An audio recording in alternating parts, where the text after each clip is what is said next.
পশ্চিমবঙ্গ রাজ্য সরকারের বড় সিদ্ধান্ত, চুক্তিভিত্তিক নিয়োগ ও ৬০ বছরের পর মেয়াদ বৃদ্ধি বাতিল। Hi everyone, welcome back to my channel অঞ্জনার ব্যঞ্জনা। বন্ধুরা, তোমাদের সকলকে আমার এই ছোট্ট ইউটিউব চ্যানেলে স্বাগত জানাই। রাজ্যে প্রশাসনিক কাঠামোয় বড়সড় রদবদল।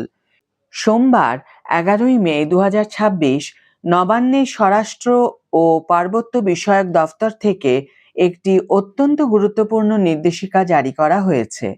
রাজ্যের বিভিন্ন অবিধিবদ্ধ সংস্থা, বোর্ড এবং রাষ্ট্রায়ত্ত সংস্থাগুলিতে মনোনীত সদস্যদের মেয়াদ অবিলম্বে শেষ করার নির্দেশ দেওয়া হয়েছে।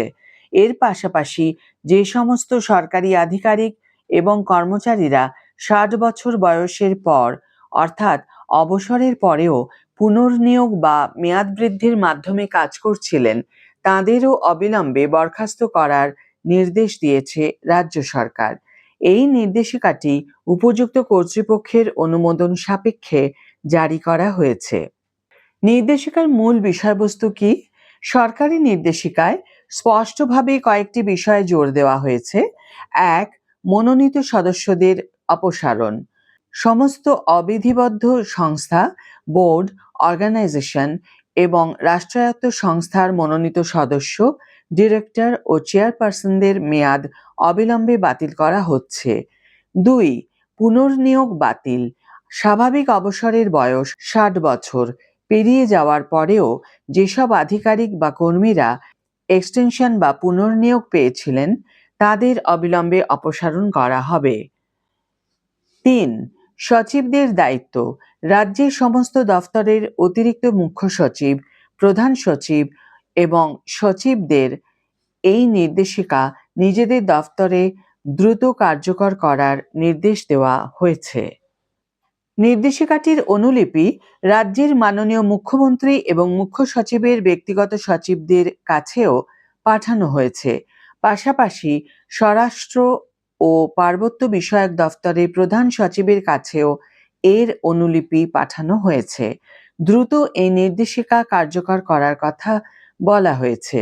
এর ফলে প্রশাসনের স্বচ্ছতা, জবাবদিহি ও গতিশীলতা অনেকটাই বাড়বে বলে আশা করা হচ্ছে।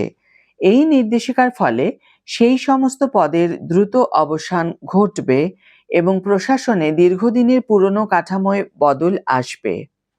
এখন প্রশ্ন হলো, কর্মপ্রার্থী ও সরকারি কর্মীদের জন্য এর কি প্রভাব?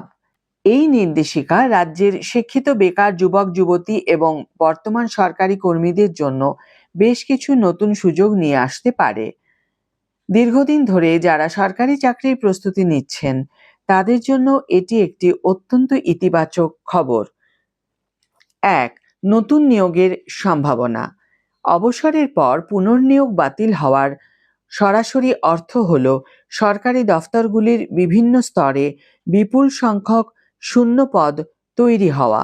আগামী দিনে এই পদ পূরণের জন্য পিএসসি বা অন্যান্য নিয়োগকারী সংস্থার মাধ্যমে নতুন নিয়োগ বিজ্ঞপ্তির সম্ভাবনা তৈরি হলো, যেখানে তরুণ ও যোগ্য প্রার্থীরা কাজের সুযোগ পেতে পারেন। ২. বর্তমান কর্মীদের পদোন্নতির সুযোগ।